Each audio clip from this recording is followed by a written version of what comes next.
Começamos hoje mais um capítulo do livro Devassando o Invisível.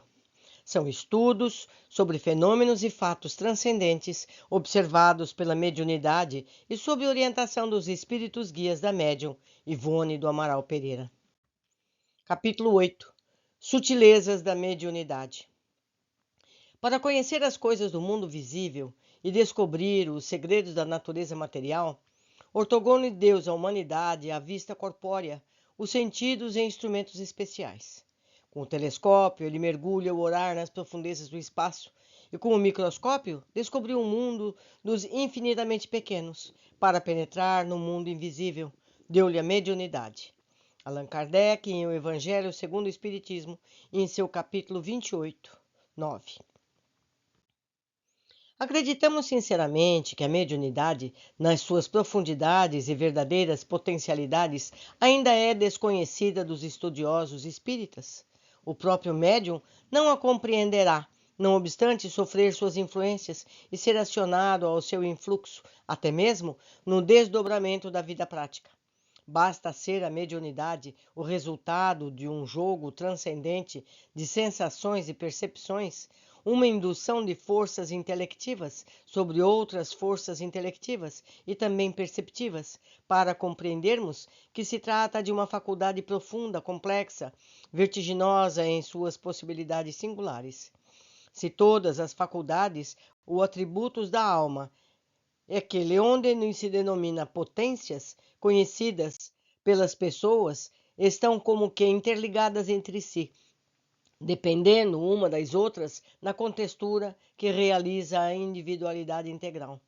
Completando-se, harmonizando-se a mediunidade como participante deste conjunto de potências, igualmente estará tão integrada na estrutura psíquica das criaturas quanto as demais, fazendo parte, como vemos, do potencial anímico global que traduz a individualidade imortal, razão pela qual ficou dito que todas as criaturas possuem mediunidade. Tais potências ou forças são, segundo sabemos até o momento, possuímos, além dessas, outras preciosas faculdades que não se revelarão no estado de encarnação ou no de evolução espiritual medíocre. E conforme denominação da psicologia moderna, as funções conscienciais que poderemos agrupar em 4 categorias básicas, a saber, funções intelectivas, funções sensoriais, funções afetivo-emocionais e funções perceptivas, das dos quais se salienta, então, a memória, a razão, o discernimento, a atenção, o pensamento, a vontade, o sentimento, a imaginação e outras tantas. E se as possibilidades desses agrupamentos de forças imortais se desdobram ao infinito, também a mediunidade, como participante dessas funções sensoriais e perceptivas, ao que a observação as indica, possuirá possibilidades de ação e sutilezas ainda desconhecidas dos estudiosos atuais. Muitos médios sabem disso, embora sem compreenderem bem o que com eles se passa. Muitas vezes, receoso de não ser acreditada pelos amigos mais íntimos e temendo ver-se considerado ridículo ou pretensioso, guarda um médium o segredo das mais belas revelações que lhes são facultadas por vontade exclusiva dos mentores espirituais, ou por ação mecânica da própria faculdade, que naturalmente desencadeia os acontecimentos, mesmo a revelia do médium. Geralmente, perseguido, criticado sem piedade, até dentro do próprio lar, e também pelos adeptos da própria doutrina, enche-se ele de complexos e timidez, que tendem a perturbar, quando não impossibilitam, muitos fenômenos que poderiam realizar-se para a edificação geral.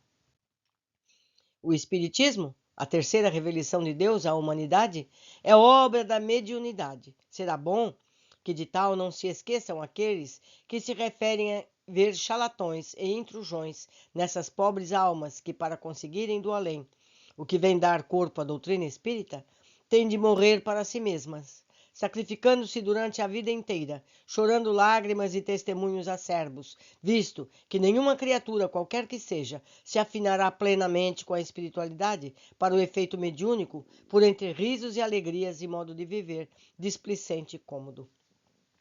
Tal como os demais médiuns, tivemos encobrir o público e até de amigos íntimos, como revelações e até profecias, como noticiários de além-túmulo que posteriormente foram confirmados.